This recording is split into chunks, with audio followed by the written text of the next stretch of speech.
Bem-vindos ao Albergue! Eu sou a Edilei. Eu sou a Lid. E esse é o Albergue no Teatro. E hoje nós vamos apresentar uma entrevista com o ator e diretor Rodney Danipoli.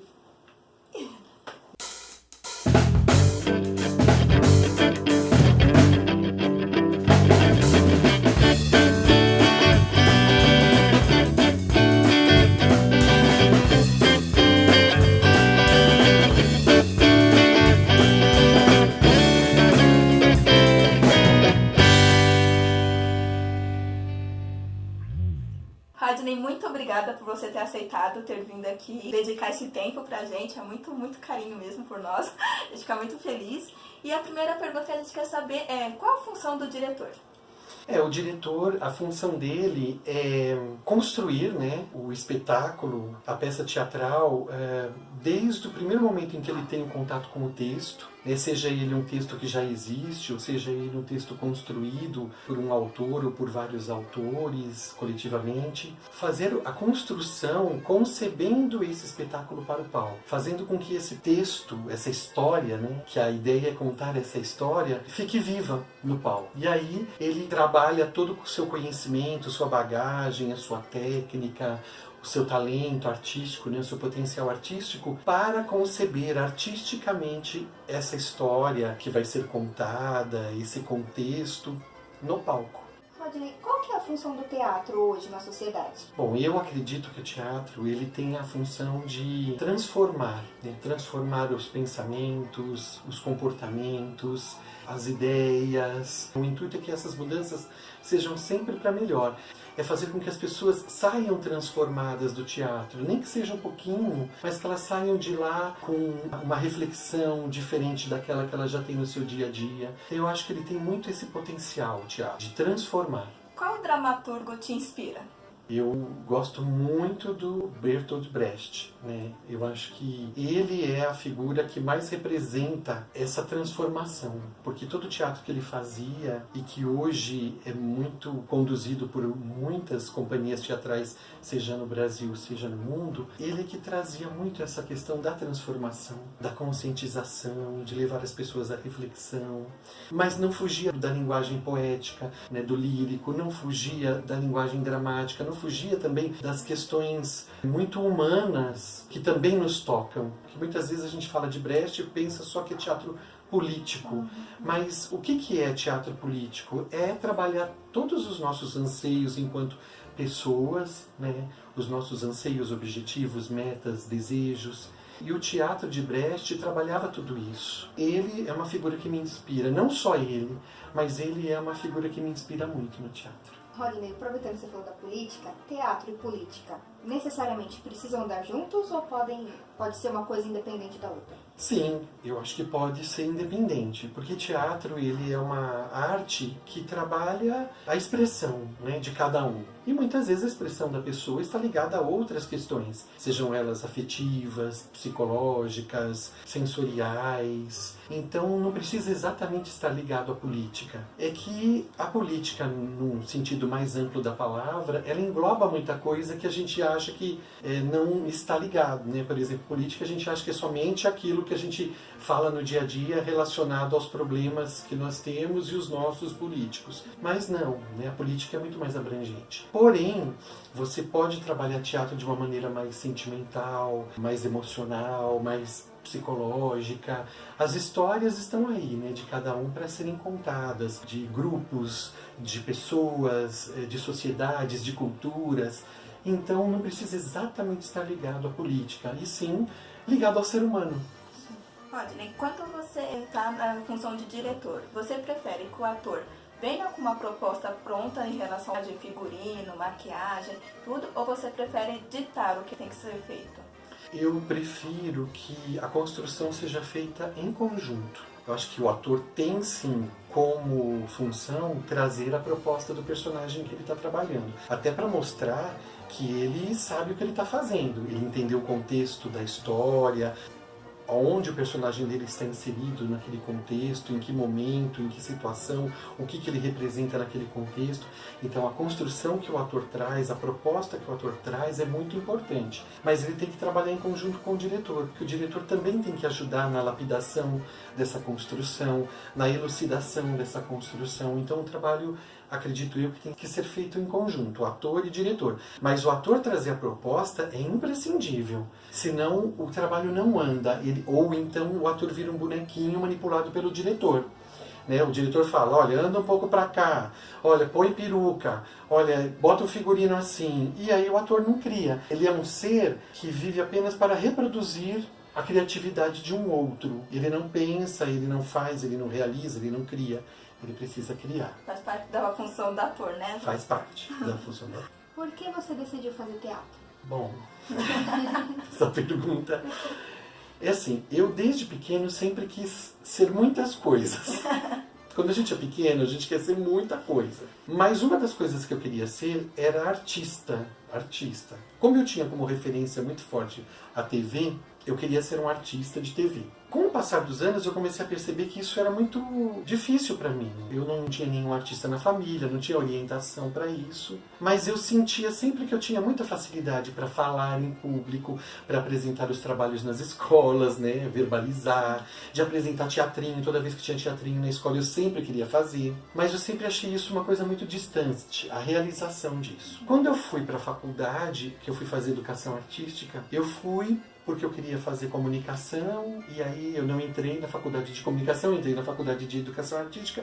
Falei, vou ficar um pouco aqui para não ficar parado. Só que aí eu adorei a faculdade de educação artística e me dei muito bem nas aulas de teatro. E aí eu me especializei em artes cênicas. Aí eu comecei a sentir isso muito mais próximo de mim, essa realização mais próxima de mim. Aí, de fato, eu comecei a gostar de teatro. Eu comecei a ver o que teatro era de fato, como ele me influenciava afetivamente, reflexivamente, em todos os sentidos. E aí eu comecei, de fato, a gostar. E aí eu fiquei. Quando eu terminei a faculdade, comecei a trabalhar com teatro, nunca mais parei. Estou aqui. Bom, graças a Deus, né? Porque a gente precisa muito de você. Que bom. Qual foi a primeira peça que você lembra de ter assistido?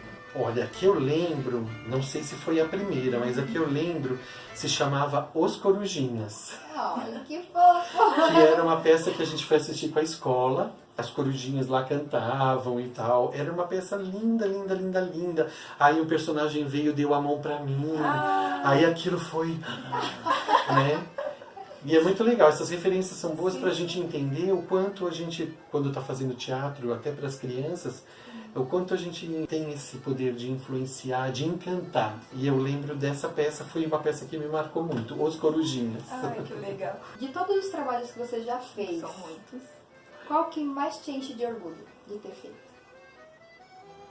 Ai, não sei. Entre cores, entre cores. Olha, Entre Cores foi um trabalho realmente de dar muito orgulho.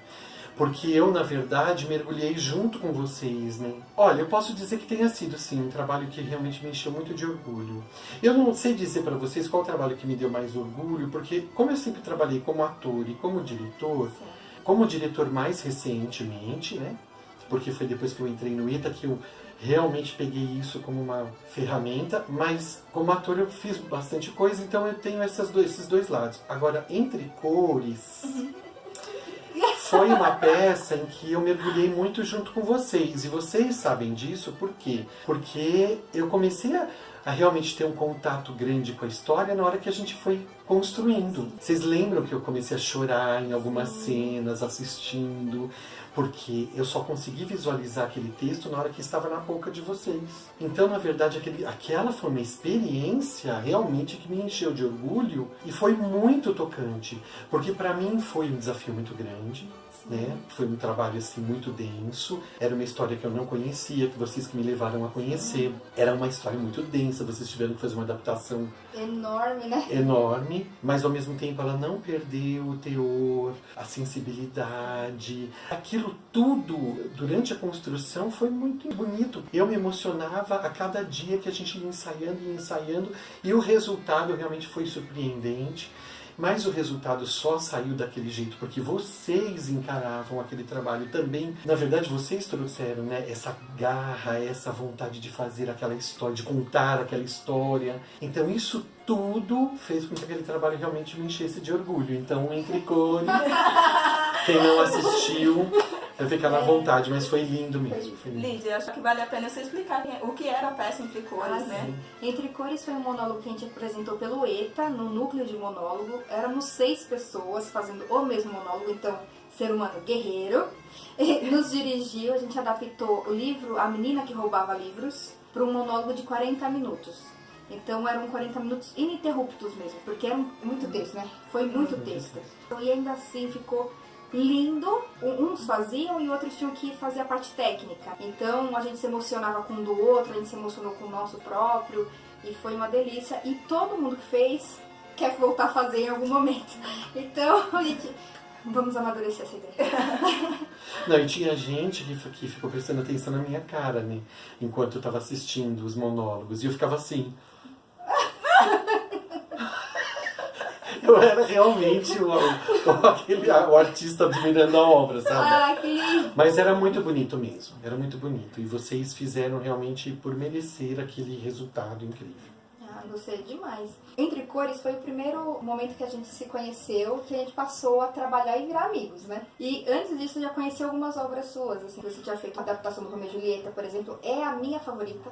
A melhor adaptação de A Romeu e melhor Julieta. adaptação que eu já vi. E foi uma apresentação de escola. O pessoal era muito bom, você é profissional, mas o pessoal que fez era da escola, né?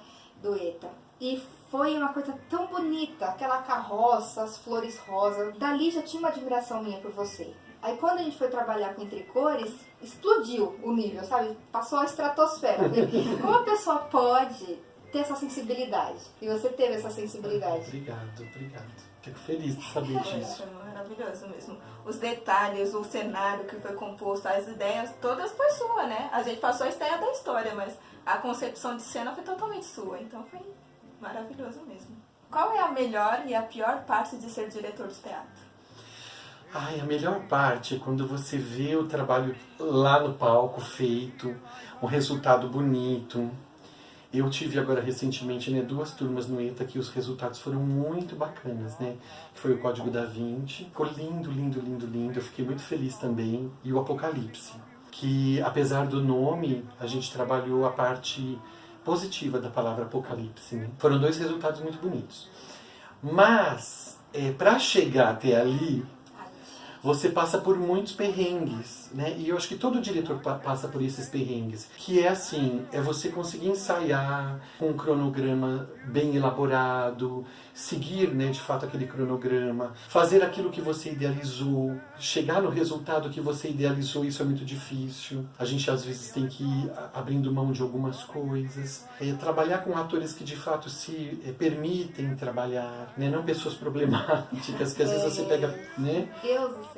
Às vezes você pega pessoas que nem sabem o que estão fazendo ali, ou se sabem, acham que já sabem demais o que estão fazendo ali. E trabalhar com ator, eu também sou ator e eu sei disso, às vezes é trabalhar com egos. Trabalhar com pessoas é assim, então você tem que aprender a administrar essas pessoas. Eu acho que a parte pior é essa parte assim de você administrar tudo aquilo, fazer uma administração desde o início das primeiras leituras do trabalho até esse trabalho chegar no palco. Agora, quando você vê o trabalho realizado e o resultado foi de fato um resultado positivo, ficou legal, ficou bonito, surtiu o efeito que você queria, tá dando o impacto que você queria no público, aí é a parte boa, é a parte que você de fato gosta, atingir o seu objetivo, né?